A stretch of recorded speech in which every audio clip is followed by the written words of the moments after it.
I want to show them my attitude. Ya bana, ni chuo kikuu cha burudani, mashavu. Sifika beyo machapa, kitambe meja utahata. Nyumbani kaumbea. Burudani. Twende tukacheze bango. Mama it takes two to tango. Na interview kali kutoka pwani. Kucheza nawe. Baby nimechizi nawe. Na ukitaka tuiwashe leo. Bwana, kila siku ya Friday ama Ijumaa ukipenda saa 3 hadi saa 6. Kama unacheza isoko. Kumbuka hashtag Masha. Nyumbani kwa burudani. Usikose tegea show kali tokea pande za pwani. Just think about our business. You can't risk getting into another fight with Fabiola. For heaven's sake, Malena. Well, you really shouldn't be picking any fights either, Samuel. That's different. I'm a man. But then you lost. No fighting involved. Just listen to me. Julia, if you're back to take the glass away, I haven't finished my lemonade yet, okay? I know it was you who started the fire last night. Next time, farmhand, think twice before you start messing with me. What a surprise. What are you doing here?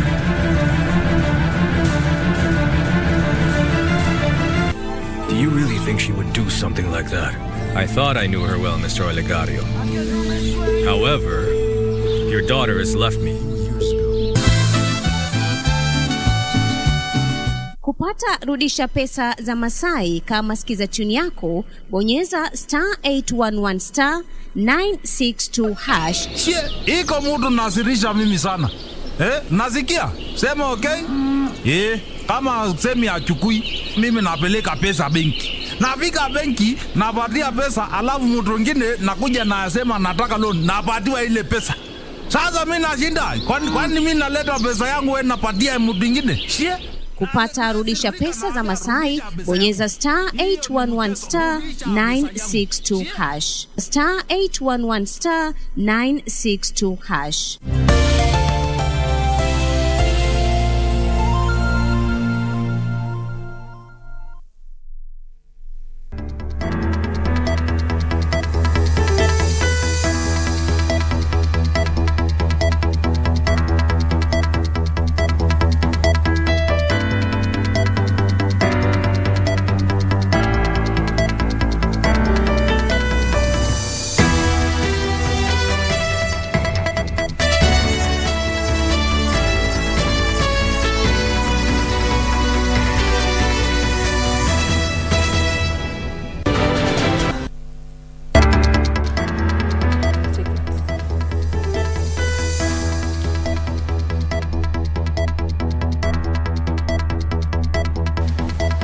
Ni tarehe 19 mwezi Januari mwaka 2023. Assalamu alaikum popote pale ulipo mpenzi mtazamaji, ni furaha iliyoje kuungana nawe siku hii ya leo. Karibu kwenye taarifa hizi za Darubini ya Channel 1. Na bila shaka mtazamaji, tumekuandalia mengi hivi leo yaliyojiri humu nchini na kwingineko, lakini cha muhimu tuanze na vidokezo.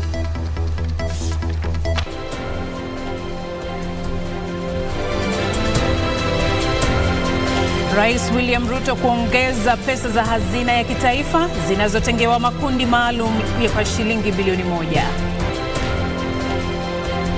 Bunge la Seneti lapitisha mswada wa mwaka 2022 wa marekebisho ya sheria kuhusu tume ya IEBC jinsi ulivyopitishwa na Bunge la Taifa.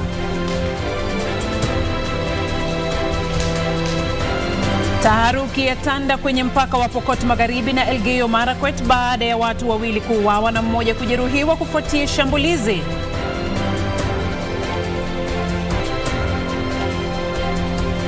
Na wakulima wa eneo la Maileni, kaunti ya Igembe, kaunti ya Meru, wakadiria hasara baada ya kundi la ndovu kuvamia shamba yao na kuharibu mimea yao.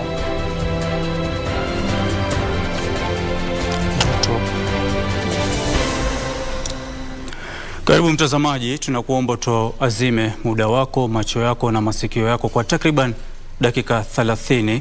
Mimi naitwa Ahmed, Juma Bhalo ukipenda niite AJB. Na mimi naitwa Beatrice Gatonye, mtangazaji wa ishara jioni ya leo ni Lucy Mwaora. Karibu. Rais William Ruto ameahidi kuongeza pesa za hazina ya kitaifa inayoshughulikia makundi maalum kwa shilingi bilioni 1.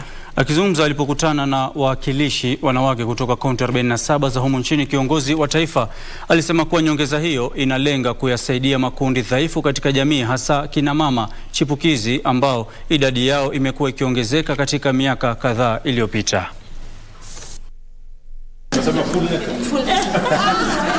We will enhance the women kitty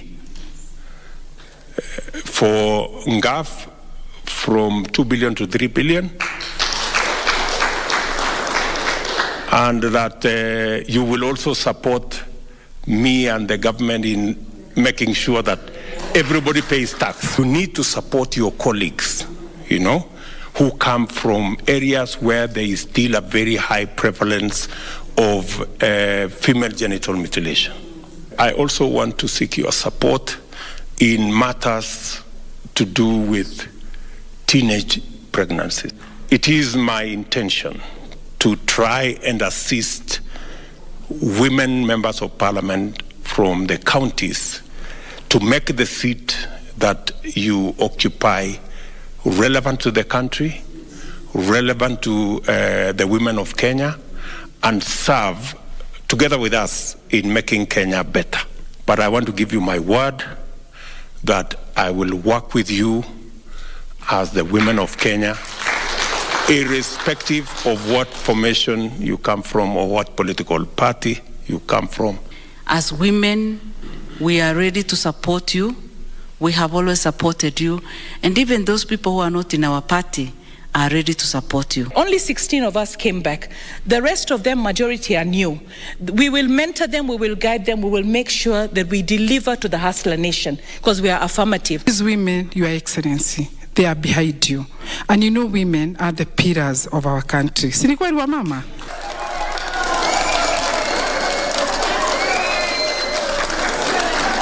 Na kando na hayo ni kwamba bunge la Seneti limeidhinisha marekebisho ya mwaka 2022 ya tume ya IBC jinsi yalivyopitishwa na bunge la kitaifa. Mswada huo ambao unatoa fursa ya kubuniwa kwa jopo la uteuzi la kuteua makamishna wa tume ya IEBC ulisababisha migawanyiko katika bunge la Seneti, huku utawala wa Kenya Kwanza wakikatalia mbali mapendekezo ya wale wa muungano wa Azimio la Umoja One Kenya.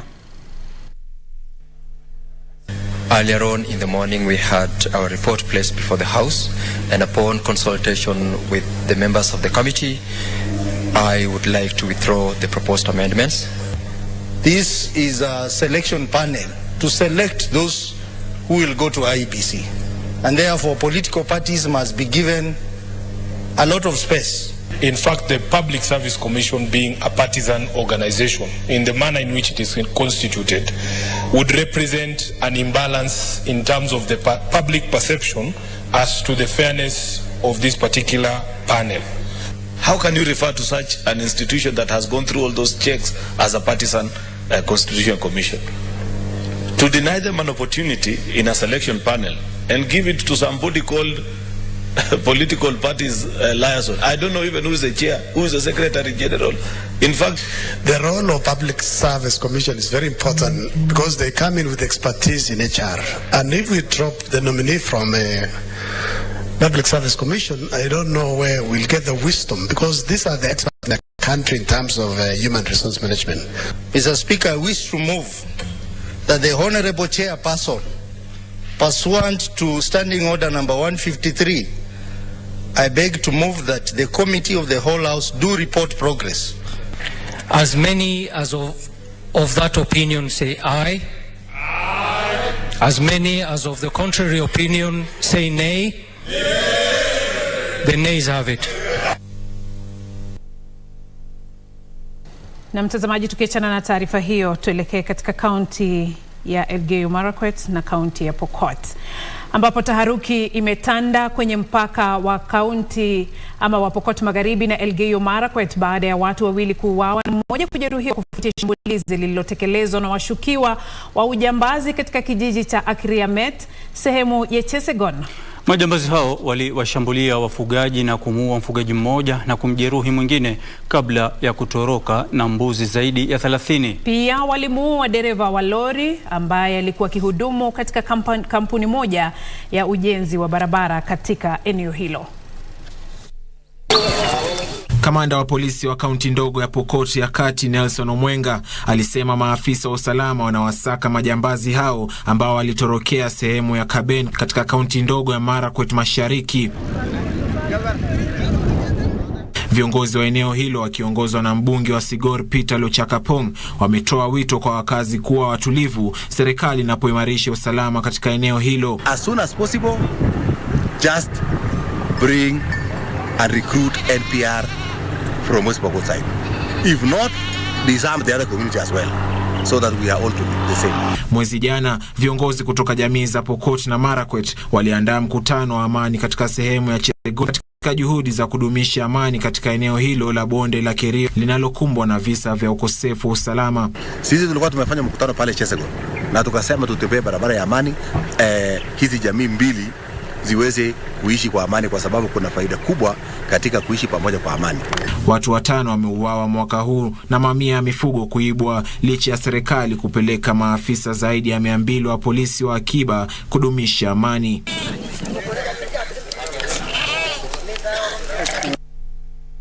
Na kando na hayo mtazamaji, Rais Dr. William Ruto amezindua mradi wa ujenzi wa nyumba za gharama nafuu huko Ruiru katika kaunti ya Kiambu, huku nyumba 1050 zikitarajiwa kujengwa kwenye mradi huo. Rais ambaye alikuwa akiongea wakati wa hafla ya kuweka jiwe la msingi alisema mradi huo unatarajiwa kupunguza tatizo la uhaba wa nyumba na kupiga jeki uchumi wa eneo hilo.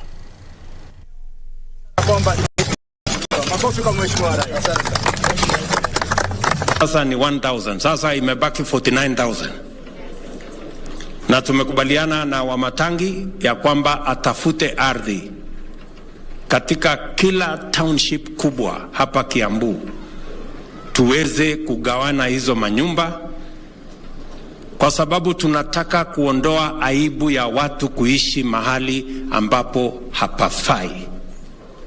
Watu wengi, karibu watu milioni 6 Kenya, wanaishi katika informal settlements, mahali inaitwa slums.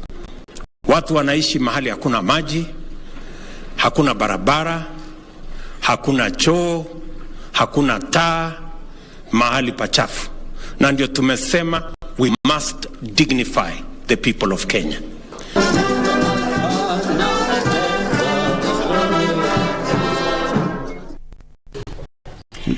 Tukisonga mbele mtazamaji, waziri mwenye mamlaka makuu Musalia Mudavadi amepuuzilia mbali madai ya muungano wa Azimio kwamba kiongozi wake Raila Odinga alishinda kwenye uchaguzi wa urais wa mwaka 2022 kwa asilimia kubwa ya kura. Mudavadi amesema kuwa madai hayo yaliyotolewa na katibu mkuu wa chama cha Jubilee Jeremiah Kioni hayana uaminifu, huku akishangazwa ni kwa nini muungano huo ulishindwa kutumia duru ambazo hazikutambulishwa na za tume ya IBC zinazodaiwa kubuni takwimu kesi hiyo ilipokuwa ikisikizwa katika mahakama ya upeo.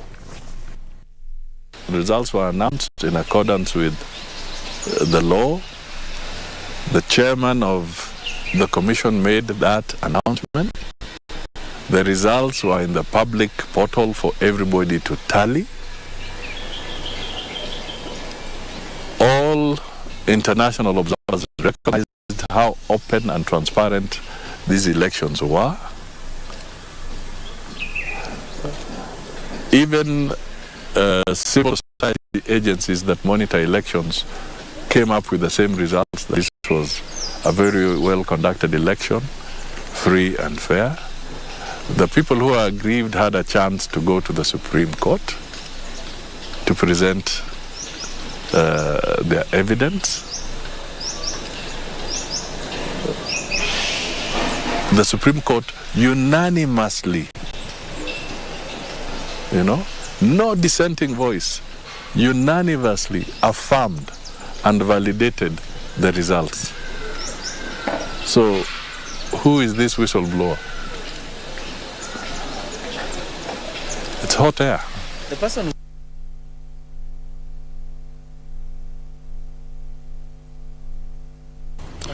Na mtazamaji, baada ya taarifa hiyo ni wakati wa kupata pumziko fupi. Usiende mbali mtazamaji, kwani tunarejea na taarifa nyingi tu kutoka humu nchini.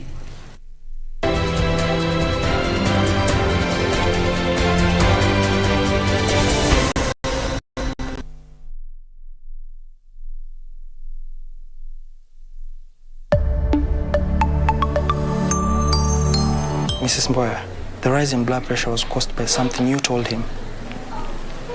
Wait a minute. I'm not the only one who's visiting him. I know, but she'll go to day one. Mom. Nimesema sitaki. Mimi siendi. Mom. Kunaweza kuwa kuna mtu anatu watch. It's possible. So tunahave kuwa very careful. Okay, sawa. Lakini hatuwezi kupuuza hivyo tu.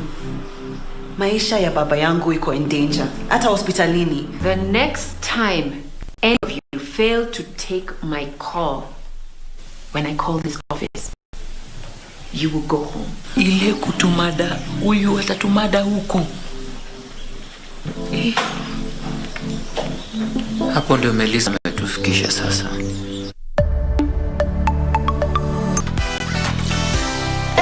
These days you just feel broke. I like how you guys feel are broke. feeling all broke. That No, you feel broke. 45 days.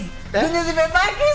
I think, Actually, you know, and I didn't tell these kids, yeah, there was money, when you're not paying school fees, you're very happy. Yeah. Every time you're happy, kwanza in this month, and at this, In January, everybody, yes, you can never run out of stories in a crazy capital like Nairobi and a mad country like Kenya. Mimi na Adhiambo social WhatsApp group tumenene. Kwa nini wewe unapenda wababa na vitamu? And we know that we will get there. We won't finish. It's a rabbit hole. Oh. It's a rabbit hole. Yeah, we won't finish. Do you have a news story to share with KBC? Get in touch swiftly on email news@kbc.co.ke or call 0723 892 654 or 0734 780 124.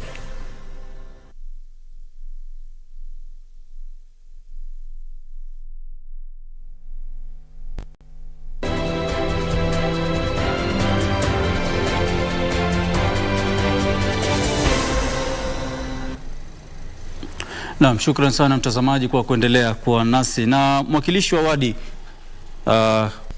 Kamasian Philip Rono amerejeshwa kwenye wadhifa wa kiongozi wa wengi katika bunge la kaunti ya Kericho kufuatia mkutano na naibu rais Rigathi Gachagua jijini Nairobi. Akiwahutubia wanahabari nje ya afisi yake katika jumba la Harambee, naibu rais alisema kuwa mkutano huo ulisuluhisha mizozo yote ya uongozi wa bunge la kaunti ya Kericho. Naibu Rais Rigathi Gachagua alimhimiza spika wa bunge la kaunti ya Kericho Patrick Mutai kuandaa kikao maalum hivi karibuni kuwapisha viongozi wa bunge hilo. Kulikuwa na utata katika bunge hilo baada ya spika Juma lililopita kudai kwamba mwakilishi wa wadi ya Kamasian Philip Rono amejiondoa kwenye wadhifa wa kiongozi wa wengi na mahala pake pakachukuliwa na Vincent Korir. The majority leader will be the Honorable Philip Rono. The deputy majority leader will be Honorable Fancy Chepkoril Koril. The majority whip will be the Honorable Aaron Rotich, and the deputy majority whip will be Bavina Serem. Rais William Ruto alikuwa amewashauri wakilishi wadi hao kuhusiana na ghasia zilizoshuhudiwa katika bunge hilo baada ya kuhitarifiana kuhusiana na uongozi wa bunge hilo. The elections are over, and we have a responsibility to the people of Kenya to facilitate development. Where there are issues, the party mechanism is available to help members to solve those issues without going to the embarrassing situations we found in Kericho. Gachagua alisema kuwa juma lijalo atazuru kaunti ya Meru kurejesha utulivu katika bunge la kaunti hiyo. Aliwataka wanachama wote wa UDA kuangazia utoaji huduma na kujitahidi kusuluhisha masuala kwa njia mwafaka. The UDA party has a manifesto, it has formed the government, and the party is expected to support the executive to achieve our mandate. And that can only be done where there is peace and stability and where there is unity in leadership. Yes,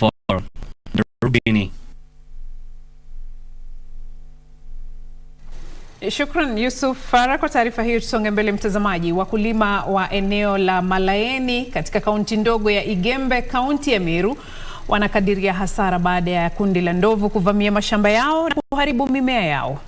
Wakulima hao wanasema ndovu hao wamevuruga matumaini yao ya kupata mazao bora baada ya kiangazi cha kipindi cha miaka mitatu. Akiongea alipozuru mashamba yaliyovamiwa, mbunge wa Igembe Kaskazini Julius Taituma alisema anasikitisha sana kwamba maafisa wa shirika la huduma kwa wanyama pori nchini katika mbuga ya kitaifa ya Meru walishindwa kudhibiti ndovu hao.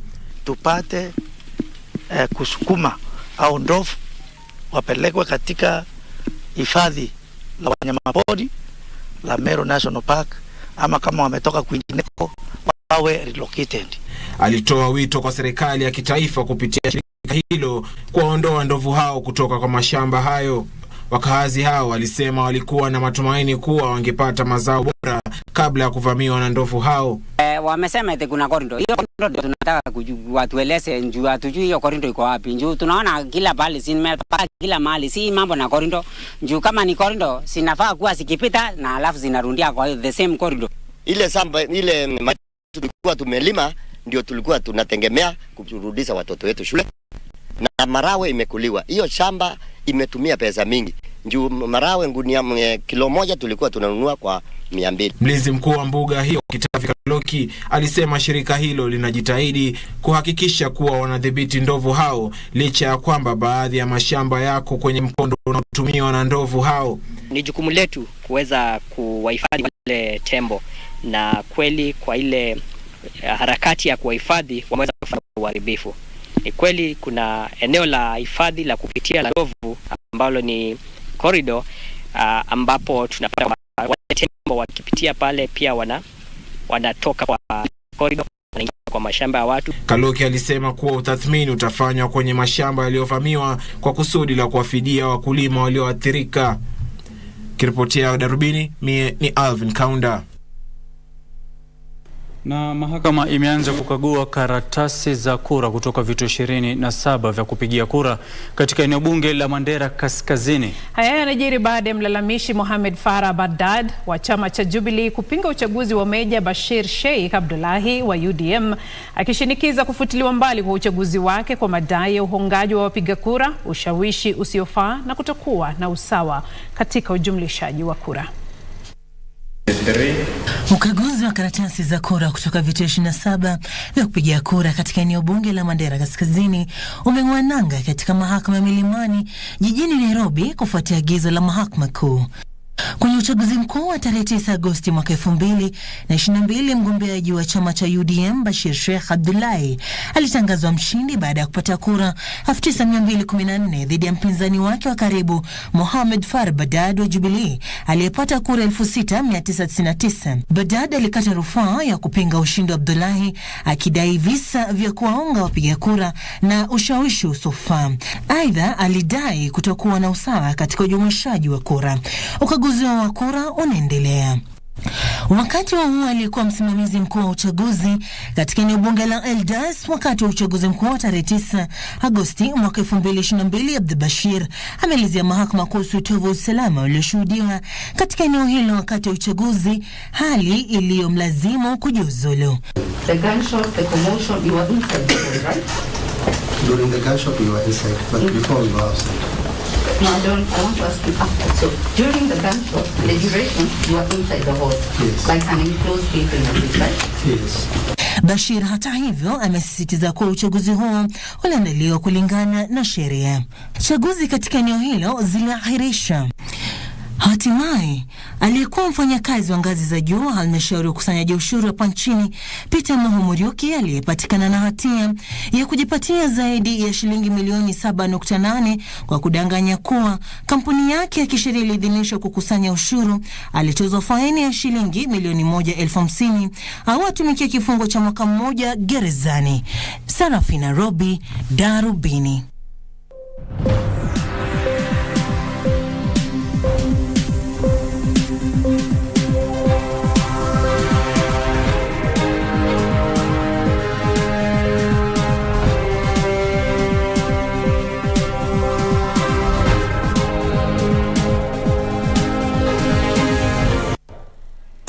mtazamaji, sasa tuangazie za biashara. KD ama Karanja David atakuwa upande ule mwingine akikuleteza spoti na kisha baadaye tujifunze lugha ishara. Kwa sasa tuingie katika ulingo wa biashara. Kenya itakuwa na kituo kikubwa zaidi cha uhifadhi wa takwimu katika eneo la Mashariki ya Afrika kufuatia hatua ya kuimarisha kiwango cha kawi inayotumiwa kwenye kituo hicho cha megawati 4 hadi megawati 15. Kamishna wa takwimu Immaculate Kasait amesema kuwa ingawa kituo hicho kitakuwa kikiwasilisha takwimu mara 100 haraka zaidi, ipo haja ya kulinda takwimu hasa zile za biashara ndogo ndogo. Kwa taarifa hizi na nyinginezo kwenye mseto wetu wa taarifa za biashara, tuungane naye Mukami Nduta. Nchini Kenya, ni nusu tu ya visa vya kimtandao vinavyoripotiwa ambazo hushughulikiwa, ilhali ni moja kati ya huduma 5 za dijitali humu nchini hulindwa.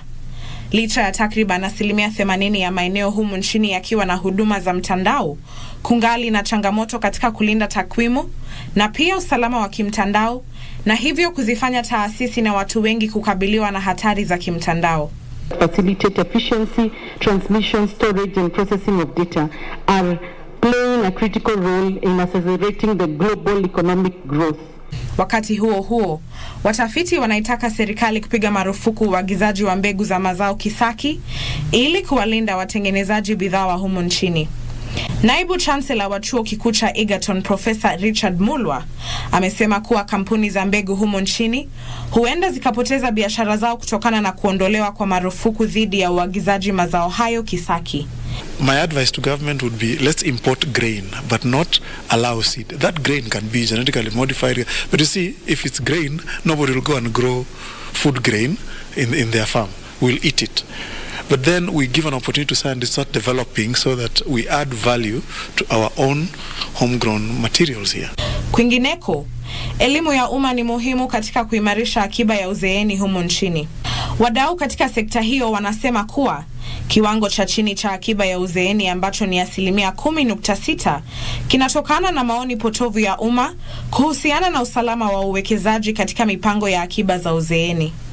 We have a lot of innovations that are happening currently, and some of these innovations to be able to come up with more flexible saving products within a pension fund to be able to encourage, a majority of these people are in the informal sector, is to be able to see what products is more flexible to accommodate people in the informal sector. Na hatimaye, Jumuiya ya Afrika Mashariki inanuia kuimarisha vituo vya huduma vya mpakani kutoka 13 kwa sasa hadi 21 katika muda wa miaka 3 ili kuimarisha biashara na usafiri huru wa bidhaa na huduma katika jumuiya hii. Hii ni miongoni mwa hatua zinazochukuliwa kuimarisha kiwango cha biashara baina ya mataifa ya Kiafrika ambacho kwa sasa ni 31% ili kuharakisha ustawi wa viwanda. We do realize and we acknowledge that this conversation is too serious and too important to be left to governments only. That we need to get our private sectors working with us, and because they are the real stakeholders and the real beneficiary or losers in this discussion. Nduta Mukami, Darubini.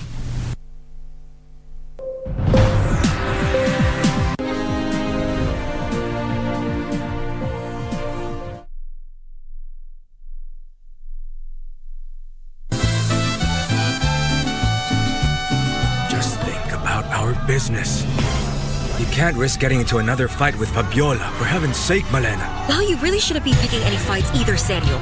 That's different. I'm a man. But then you lost. No fighting involved. Just listen to me. Julia, if you're back to take the glass away, I haven't finished my lemonade yet, okay? I know it was you who started the fire last night. Next time, farmhand, think twice before you start messing with me. What a surprise. What are you doing here?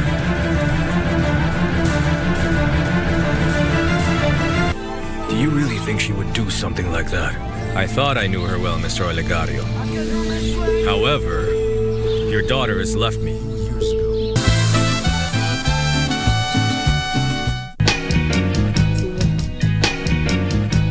You're a snake, and I'll expose you. Now I understand why George doesn't want anything to do with you.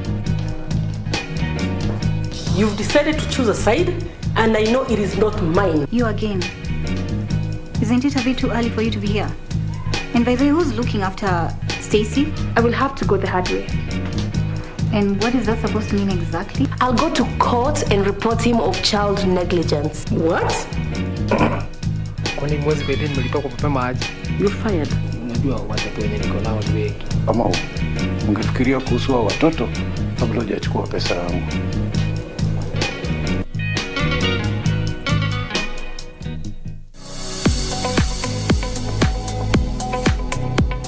Athletics Kenya Cross Country Series climaxes this Saturday, January 21st at Kenya Prisons Staff Training College, Ruiru, with the National Cross Country Championships.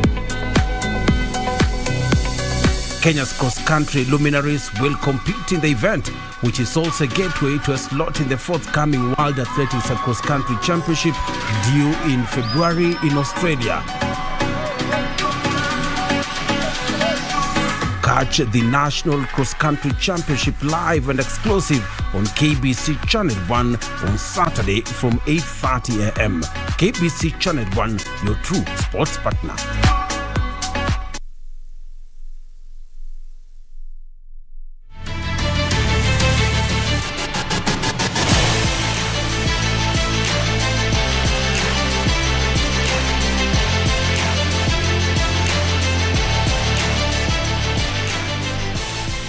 Mtazamaji, baada ya wenzangu Bhalo na Gatonye kuwajibika, karibu sasa tuelekee viwanjani kama kawaida.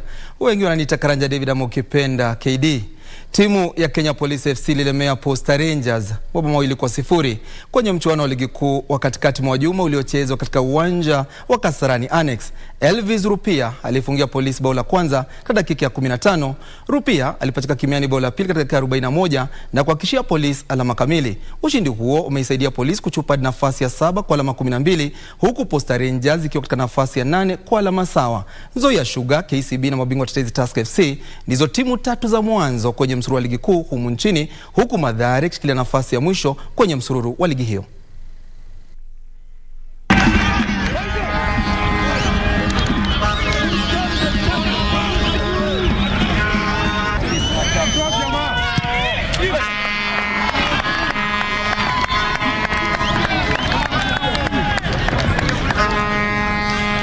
Tasema kuwa magoli mawili hayo hakuja kubahatisha, yamekuja wakazi, manake imekuwa over the nasema 1 month now. It's almost 1 month now vijana wamepush kweli kweli, ukiangalia paka unaonea huruma, lakini nimejua wataanza kula matunda yao. Tunaweza sema ni kwamba second half I think tumecheza vizuri, despite that pia chances hatuja make use of our chances, and I think first half tulipatia na cheap goals, and I think the last 2-3 matches imekuwa ni kama norm yetu, and I think there's something we need to work on.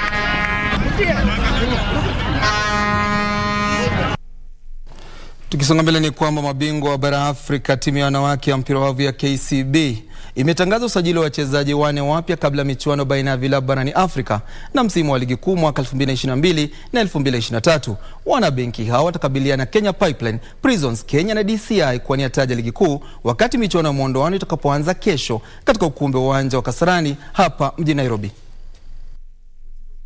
Walizinduliwa na afisa wa ushauri wa KCB Paul Bitok katika hafla ya kutia saini kandarasi zao katika ukumbi wa uwanja wa Kasarani jijini Nairobi. Wachezaji hao wapya walijumuisha Faith Cherotich, Elizabeth Mariana, Pauline Chemutai kutoka shule ya upili ya wasichana ya Kwandanze.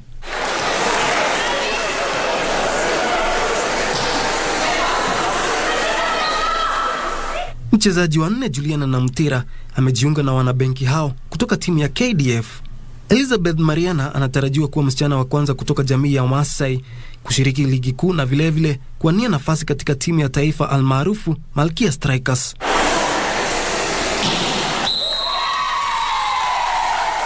Kwenye taarifa, Bitoka alisisitiza kuwa timu hiyo itajitahidi vilivyo kukuza vipaji vya wachezaji chipukizi. Aidha, alisema kuwa timu hiyo inanuia kuwasaidia wachezaji wengi kucheza volleyball ya kulipwa, huku akitoa mfano na Sharon Chepchumba ambaye anacheza nchini Ugiriki.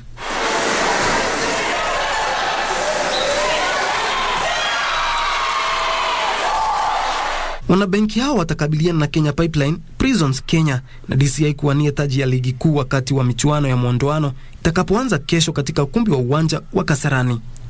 Kingori Mwangi, Darubini michezo. Tukielekea nchini Uingereza ni kwamba Michael Olise alifungia Crystal Palace alifungia Crystal Palace katika za mwisho na kuinyima Manchester United ushindi ambao ungewasaidia kuchupa nafasi ya pili kwenye msururu wa ligi kuu nchini Uingereza baada ya kuandikisha sare ya 1-1 ugani Selhurst Park. Sare hiyo ilisaidia United kuchupa mbele ya Newcastle hadi nafasi ya 3 nyuma wakinzani wao wa jadi Manchester City ambao watachuana na Tottenham leo usiku. United ilionyesha umahiri wao huku kiungo Bruno Fernandes akifunga bao la kwanza dakika 44 kabla ya Olise kuifungia Crystal Palace bao na kusawazisha ama kulazimisha sare ya bao 1-1. And it's over the wall. It's absolutely spectacular. Man United itachuana na vinara wa ligi kuu Arsenal siku ya Jumapili. Sare hiyo ilisaidia United kuchupa mbele ya Newcastle hadi nafasi ya 3 nyuma wakinzani wao wa jadi Manchester City ambao watacheza na Tottenham usiku huu. Kufikia hapo Mwanaspoti nakamilisha Darubini michezo. Napiga pasi ya juu kwa Bhalo na Gatonye kamilisha shughuli kama kawaida. KD, bye bye. Bye bye KD. Na leo usiku mtazamaji, kutakuwa na mechi pia kali sana ya English Premier League. Manchester City watakuwa wanachuana na Tottenham Hotspur mwendo wa saa 5 leo usiku. Wapenzi wa spoti. Wakisahau sisi huku tunakumbusha. Haya mtazamaji, tuingie darasani mara moja kwa sababu ya muda. Tunaendelea kujifunza miezi tofauti kwa lugha ya ishara. Hivi leo tunaingia kwenye mwezi Machi ama mwezi wa 3. Kumbuka mwezi ni wa 3. Sio hivi bali hivi. Mwezi wa 3 na mwezi wa 4 April. Tutaendelea. Kwa hivyo tuseme mwezi wa 5 utakuwa ni hivyo. Tutajua wakati ambapo utakapofika. Wiki ijayo. Mwanafunzi mimi nina kiherehere wakati mwingine. Na mtazamaji, kufikia hapo hatuna la ziada, ndio tunatamatisha taarifa hizi za Darubini ya Channel 1. Inshallah iwapo Maulana taridhia basi tutakutana wiki ijayo. Mimi naitwa Ahmed Juma Bhalo, ukiniita AJB nitaitikia salamu alaikum. Bila shaka siku zote ni fahari yetu kukuletea Darubini ya Channel 1 Jumatano na Alhamisi kama alivyosema mwenzangu. Tukutane wiki ijayo majaliwa. Mimi naitwa Beatrice Gatonye, mtangazaji wa ishara ni Lucy Mwaura. Usiku mwema.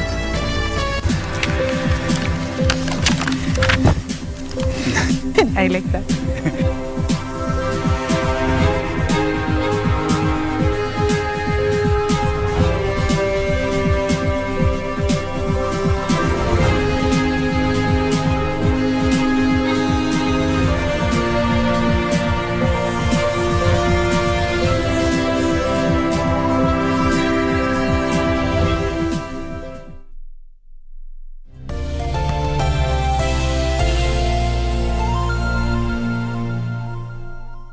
With Glovo you have the city in your hands. Unatamani chakula different? Order Glovo ujaribu restaurant mpya. Unataka drinks zaidi? Order Glovo ushangilie timu yako.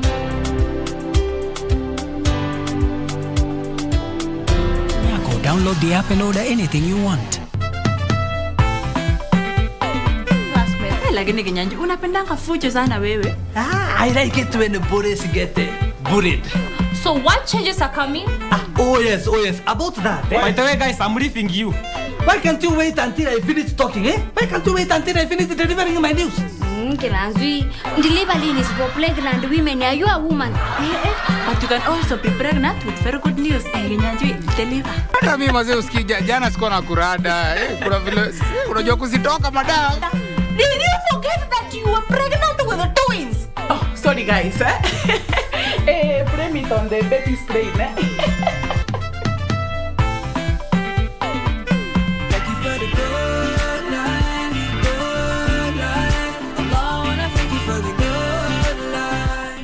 Naye Mtume Muhammad sallallahu alayhi wasallam anashauri kuwa kuna zama ambazo itafikia ambazo binadamu watakuwa anaamka akiwa ni Muislamu lakini jioni atazamia akiwa ni kafiri. Harakisheni kwenda kufanya matendo mema lillah. Na yale matendo mema yawe na sharti mbili. Iwe mukhlisa